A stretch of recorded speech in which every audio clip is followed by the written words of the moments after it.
Então vamos abordar sobre as autarquias. As autarquias têm um conceito, né? São para executar as atividades típicas da administração pública, são pessoas jurídicas de direito público criadas por lei, isso é importante frisar, para a prestação de serviços públicos, contando com capital exclusivamente público.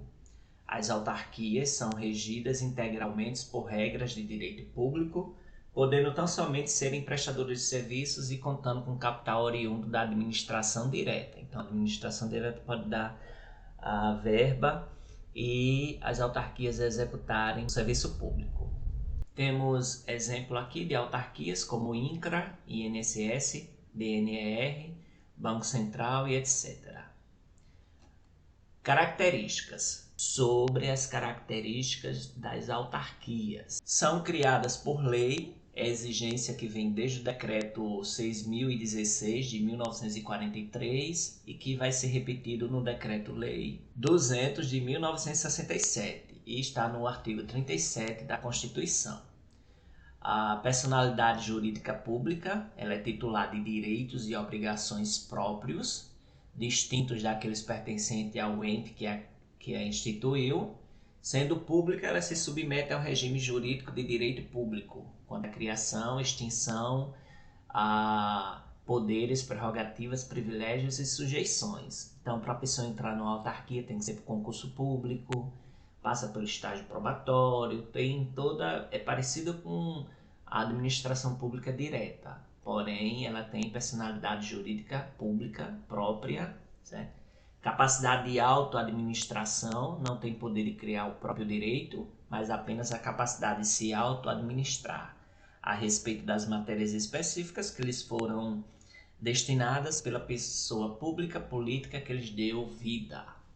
A outorga do patrimônio próprio é necessária, sem a qual a capacidade de auto-administração não existiria. Então, eles têm um patrimônio próprio. Essa característica vai indicar que ele pode se auto-administrar. Pode-se compreender que ela possui dirigentes e patrimônios próprios. Outra característica é a especialização dos fins ou atividades.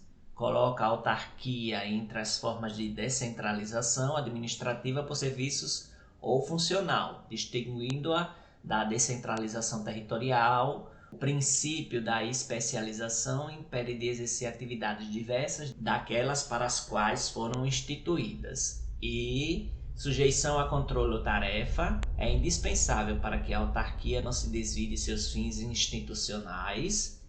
Ela tem liberdade financeira, as autarquias possuem verbas próprias, surgem como resultado dos serviços que presta, e verbas orçamentárias, são aquelas decorrentes do orçamento, geral da União. Terão liberdade para manejar as verbas que recebem como acharem conveniente dentro dos limites da lei que as criou.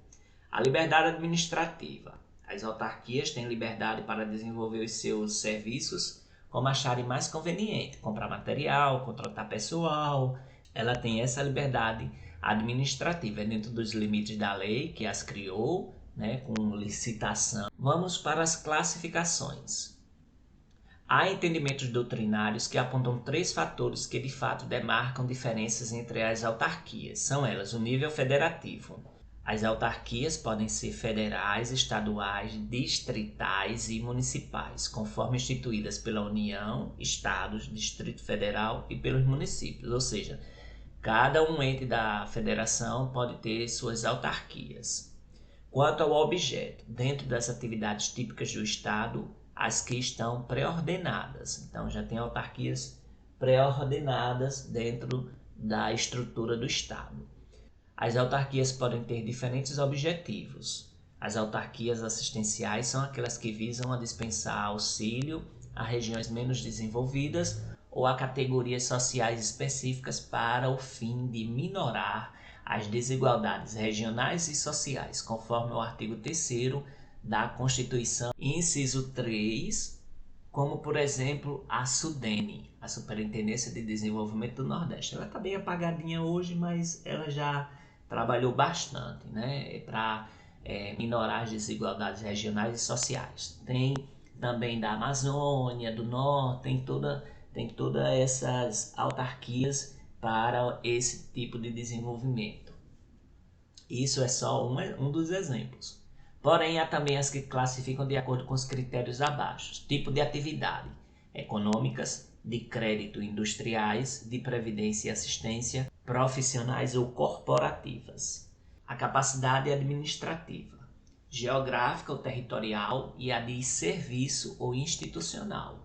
A estrutura, fundações e corporativas e âmbito de atuação, federais, estaduais e municipais. Quanto ao tipo de atividade, elas ainda podem ser distribuídas em 5 grupos de classificação. Econômicas são destinadas para incentivar a produção e controle de produtos, como é o exemplo do Instituto do Açúcar e do Álcool. De créditos e industriais para a gestão de recursos financeiros, bem como sua distribuição mediante empréstimo. Atualmente foram substituídas por empresas públicas, como é o caso da Caixa Econômica Federal. De previdência e assistência para as atividades de seguridade social, como é o caso do INSS e o IPESP. As profissionais ou corporativas, para fiscalizar as profissões, CRM, as culturais ou de ensino, que são das universidades federais, né? Patrimônio, as autarquias são constituídas por bens públicos, conforme o artigo 98 do Código Civil. Tem as seguintes características: são inalienáveis, impenhoráveis, imprescritíveis. E também são não oneráveis.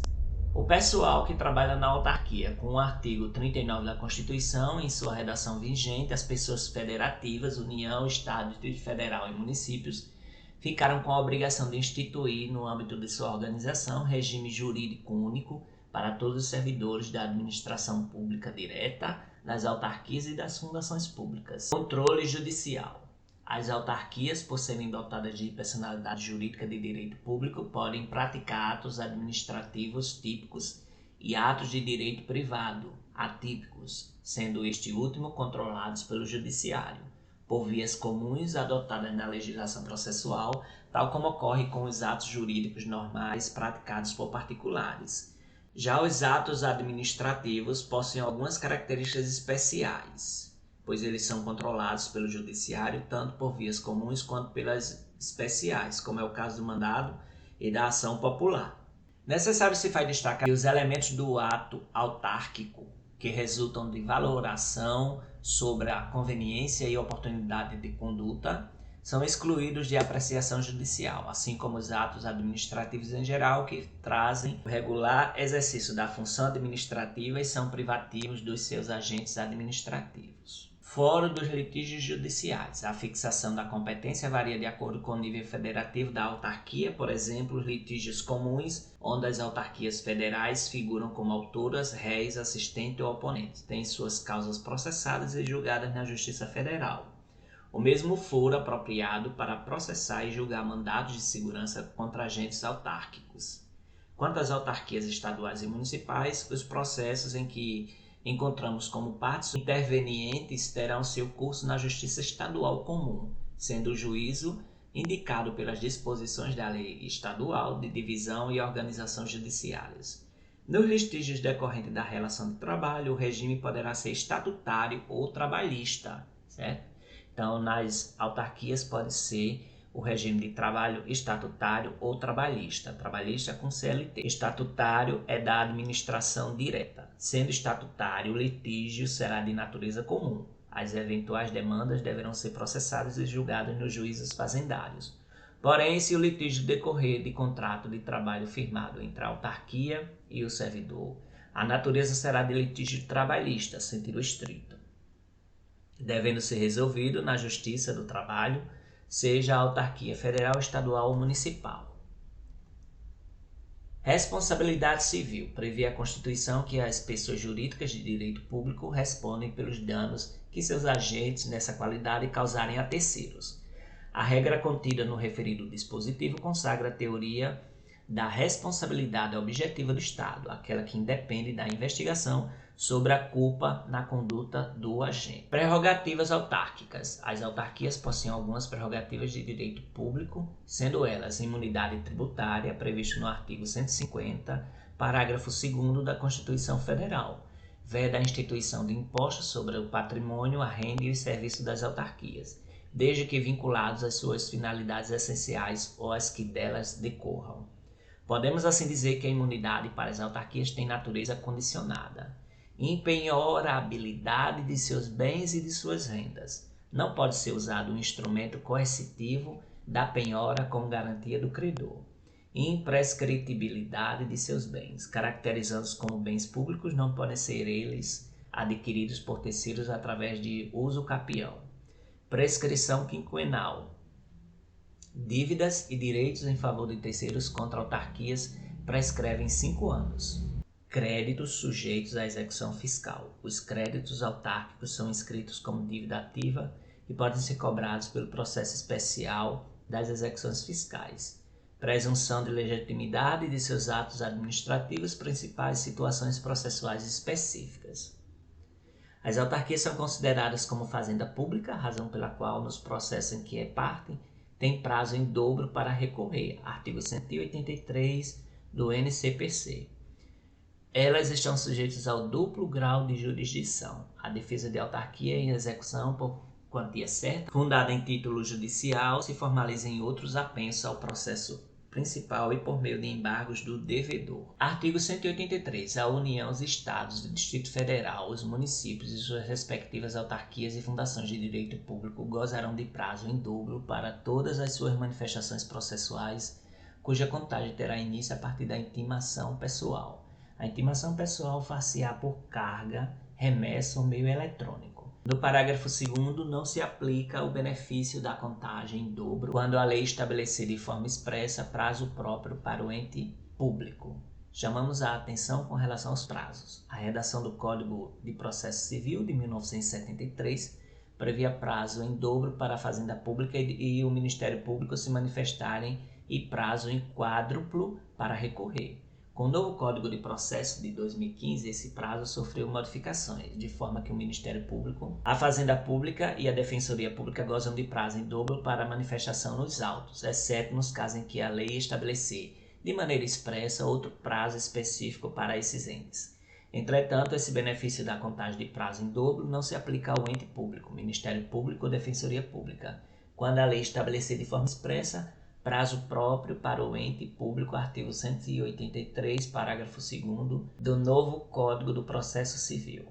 Contratos. Os contratos celebrados pelas autarquias são de caráter administrativo e possuem as cláusulas exorbitantes que garantam à administração prerrogativas que o contrato comum não tem. Assim, depende de prévia licitação, exceto nos casos de dispensa ou inexigibilidade, e precisam respeitar os trâmites da Lei 8.666 de 93, que é da licitação, além da Lei 10.520 de 2002, que institui a modalidade licitatória do pregão para os entes públicos.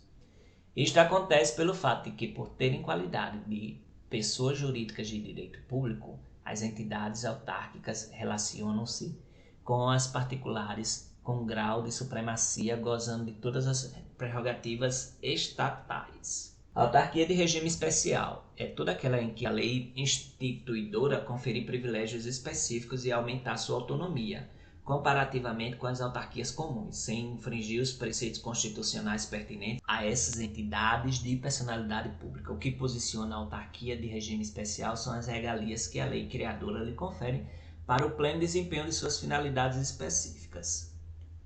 Assim são consideradas a autarquia de regime especial o Banco Central do Brasil, as entidades encarregadas por lei dos serviços de fiscalização de profissões, com a política governamental de transferir para o setor privado a execução de serviços públicos, reservando ao Estado a regulamentação, controle e fiscalização desses serviços. Houve a necessidade de criar na administração agências especiais destinadas a esse fim, que são chamadas agências reguladoras, que vai ser tema do próximo vídeo. Havia discussão no mundo jurídico acerca do regime jurídico da OAB, se seria autarquia de regime especial ou não. No julgamento da ADIM 3026-DF, o STF decidiu que a OAB não é uma entidade da administração indireta da União. A ordem é um serviço público independente, categoria ímpar, no elenco das personalidades jurídicas existentes no direito brasileiro. Por fim, pessoal, sobre a autarquia é isso. Então, se você gostou do vídeo, dá um like, se inscreve no canal. Isso me motiva a fazer mais vídeos assim e assim estudarmos juntos também. Eu vou estar direcionando meus vídeos também para meu outro canal, Coordenador Marconildo Viegas. Se inscreve lá.